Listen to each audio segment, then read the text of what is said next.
Hello, everyone, and welcome back to another Tech Talk Tuesday. It is 10:30 in the morning, July 11th, 2023.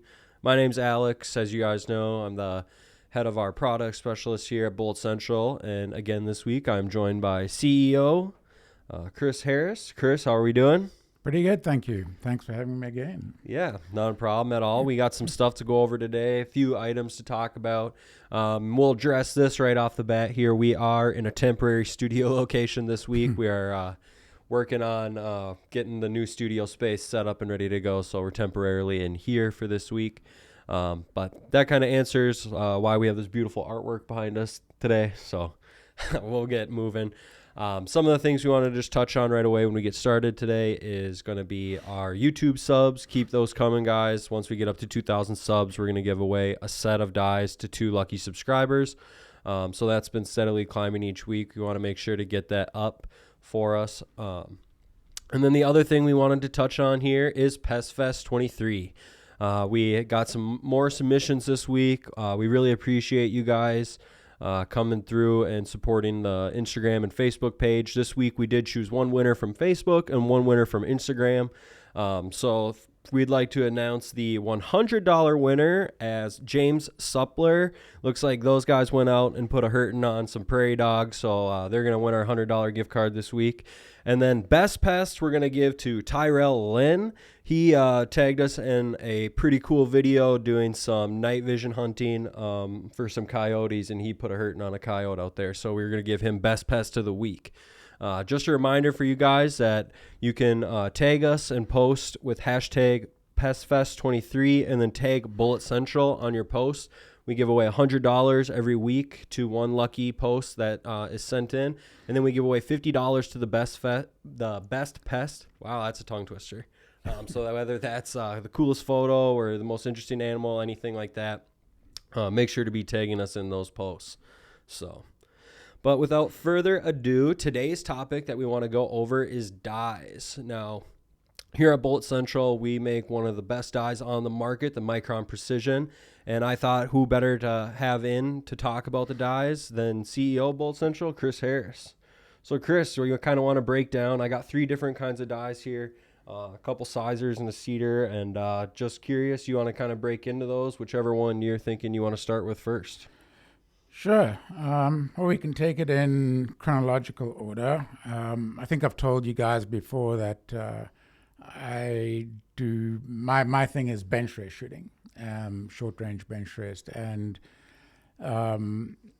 like some other disciplines as well, you know, people are exacting the most from treating their brass and sizing brass, and sometimes, you know, I really believe that one of the most important tools in bench race shooting is your sizing die, your full-length sizing die.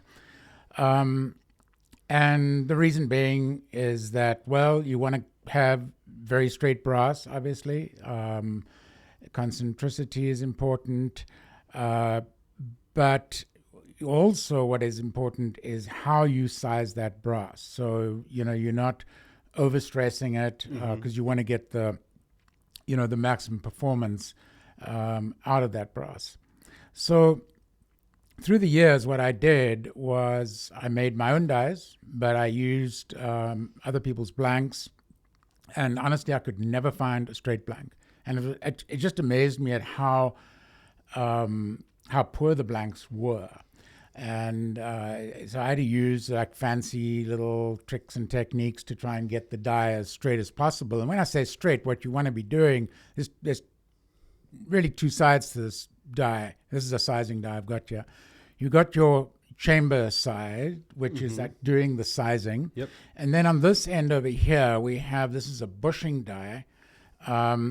We put a bushing in here, and we want this pocket here that holds the bushing and the plunger that holds it down to be as square with each other as possible. So it's no sense having, you know, a great concentric chamber and then our bushing on this side it doesn't fit is skewed, properly, right? yeah. You're going to end up with problematical brass.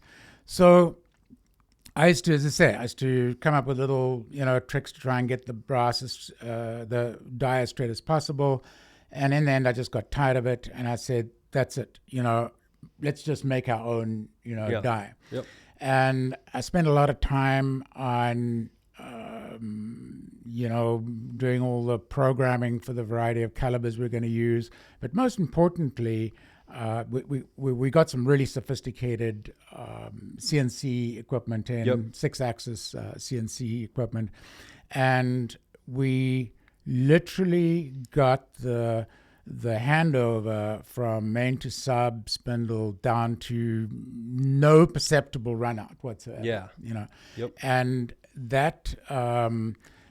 that was immense, because now we have a bushing pocket and a chamber that are perfectly in line with each other, and the result was incredibly straight brass. And I really believe, from what I know anyway, and I know some of the people that use these dies, they are very demanding, and this is in my mind, it is the very best sizing die that we got available today. We also have a little patent pending thing here with our lock rings. I don't know how really important it is, but these two lock rings come together and butt up against each other, keeping the die, as square as possible, with your press. It is, some people don't like them, and I can understand why, because they can come apart easily. You can't actually lock them up with a set screw. Sure. So what we're probably going to do at some point is come up, with A fast same thing with design. this a forced. No, we'll leave this in place because I like this, and Yep. I think a lot of people do. But we'll have a Forster type lock ring that's split with a tiny little set screw in it to lock it down. So for those people who want to take it out of their press and put it back in, and there's absolutely no chance of it moving anywhere. Sure. So once we came up with the sizing die, this is a stainless steel die with obviously a hardened surface for the inside, QPQ, or nitride as some people call it. We moved on to then the seating die. Yep. And there was a big demand for that in the market because, people now, you're going from you want your straight brass, but that has got to, move on to a straight loaded round. Yeah. And you're not going to do that if your seating die, okay, It's not working. is also not straight. So this is a pretty cool, pretty unique design in a sense. And if you ever have one in your hand or look on our website, you'll see it looks pretty different. What I wanted to do was break away from a lot of the seating dies that have a Meditoya or some other type micrometer on top here. On top of the die? That is controlling your seating stem, all right? I don't like that. That's not really what a micrometer part is meant for, to put all that force on it. The other thing is I wanted to make our seating stem a lot bigger in diameter. Sure. So that allowed for more surface area contact and for, again, much easier to keep the stem straight. So, and then another issue, which is sort of comes out a little bit out of the lock rings on the sizing die, is the micrometer, which is built in here. You have 25 thousandths of adjustment in 360-degree rotation. So you would simply line it up on your desired seating depth. Yep. You'd come down with the stop for the seating stem, and the two would lock up absolutely perfectly in line with your seating stem. Mm-hmm. That is really important. Other than being really straight, another thing that we did our best to achieve here was very tight tolerances. So if I hold the seating stem here and I hold the die, I literally can't feel any rocking. Yeah. Now you got to have some, tolerance. Otherwise, you wouldn't be able to move the seating stem. Yeah, at all. But so what we do here is we really go to a lot of trouble to make sure that these parts are fitting to within 1 micron. That's a thousandth of a millimeter. Yeah, that's very, very tight precisions. Yeah. So we're very proud of this. So the first one we came out, this is our arbor seeding die. For those of you who are not au fait with what an arbor seeder is, this is where we use a little arbor press, okay, so you run your case with, primed with powder and the bullets sort of sitting on top. You run that up into the die, and then you use an arbor press to, push this thing to seat it consistently. One of the benefits out of a die like this as well, and this is coming, from feedback from some of the top shooters in the world, is the robustness of it. Yes, and it's very the robust. Consistency in seating depth is really awesome. Second to none. Yeah.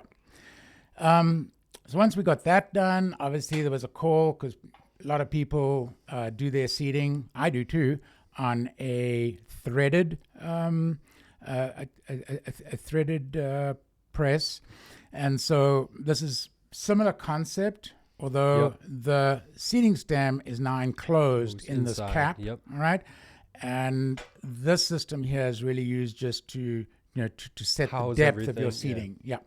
And there you have the same lock rings that you'd bring down, and once you've got the thing more or less the right you depth, can get it perpendicular to your press. Yeah. Sure. So now basically in the seating die setup we have arbor and threaded cedar. Now I know one of the questions that I get a lot of times to our email is guys are not used to the quality of these dies in some aspects, especially when it comes to the fit of them on their press. I know a lot of times some shooters can be used to like a more loose fitting die. These die are intended to fit. Not snugly would be the word, but they're supposed to fit very, very tightly, correct? No, I wouldn't say very, very tight. They shouldn't. That's a standard 7/8 14 thread, and we machine it to spec. When over time, like we get quite a few presses in here to test these dies out. Some of them get a little snug. In the beginning, I think we were a little tighter than we should have been. Sure. And in that case, we would release the thread a little bit, and then people would be able to run it in. Yeah. I don't know. Are you finding today that there's I've had a couple of people that just aren't as it's their first time that they've ever ran a Micron die in their press. Okay. And they're just not as used to how sturdy it feels when it's inside their press. Okay. All right. And I just wanted to put that out there, being like, it's something that we do like, is how tightly and how precisely everything fits together, especially in the completed product, being that all these dies are hand assembled, hand finished, and hand inspected for quality control. And everything is hand fed. Yeah.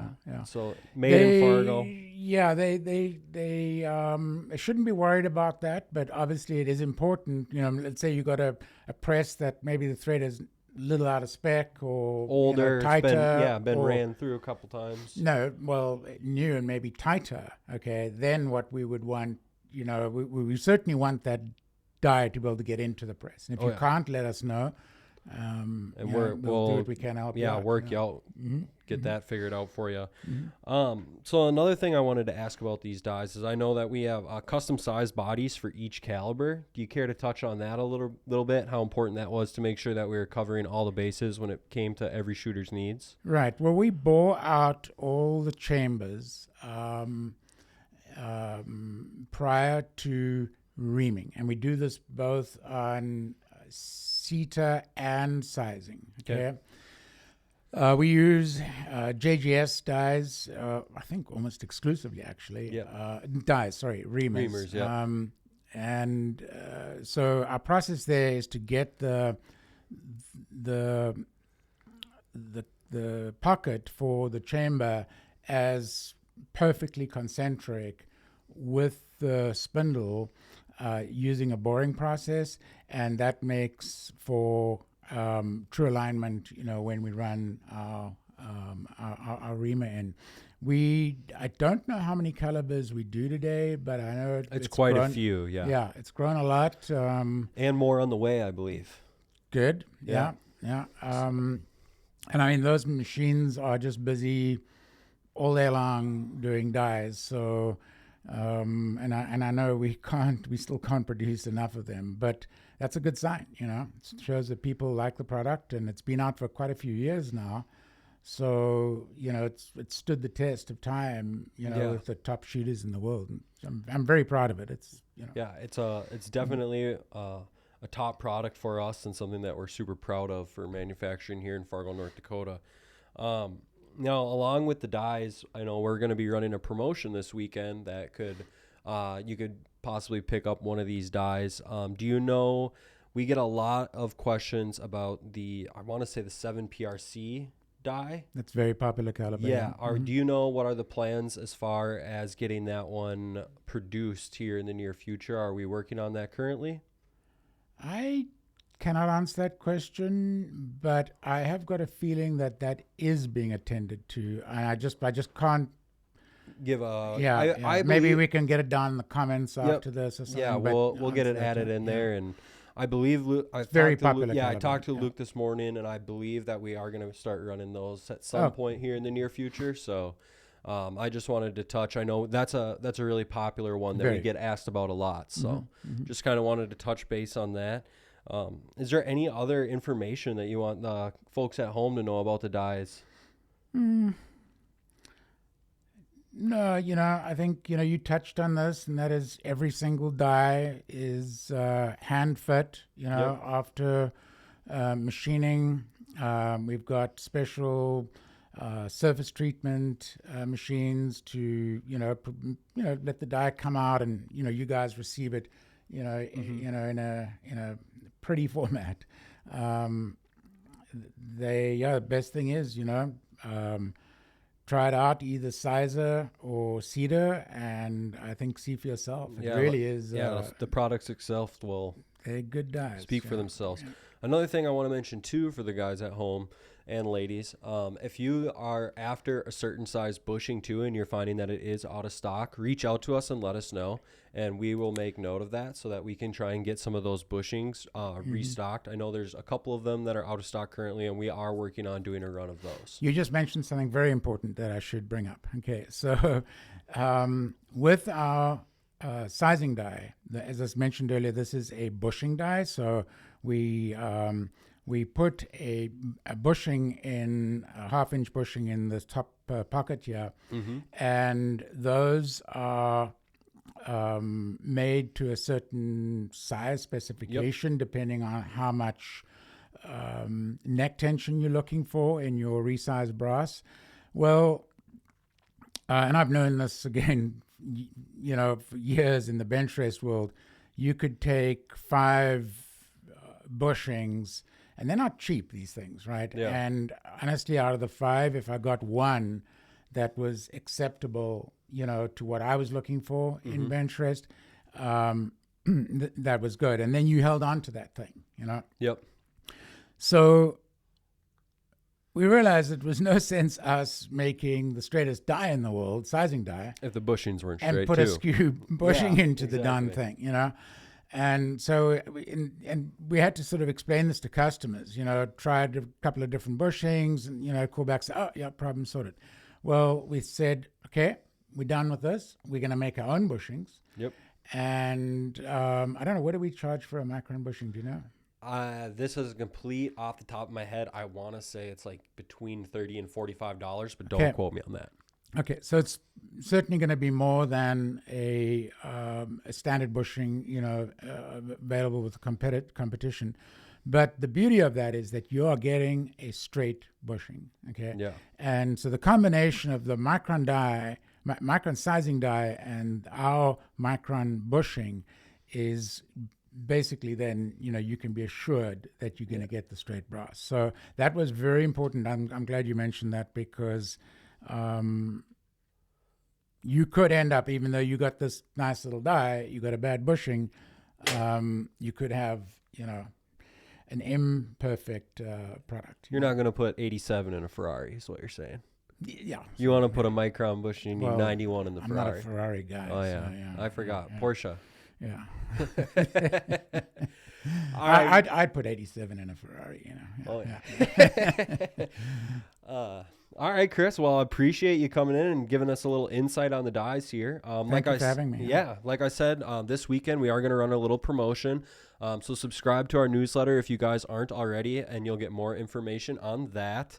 Some other stuff we wanted to mention. Make sure if you guys have any questions that you want us to address on the Tech Talk here, you can either log in to your Bullet Central account and ask those questions live, or you can submit your questions ahead of time if you have one that pops into your head to our techtalk@bulletcentral.com email. So that is an option that is available for you guys as well. Next week, we will be coming at you guys live again at 10:30 a.m. on Tuesday. Until then, my name is Alex. I have Chris with me here, and we're going to be signing off.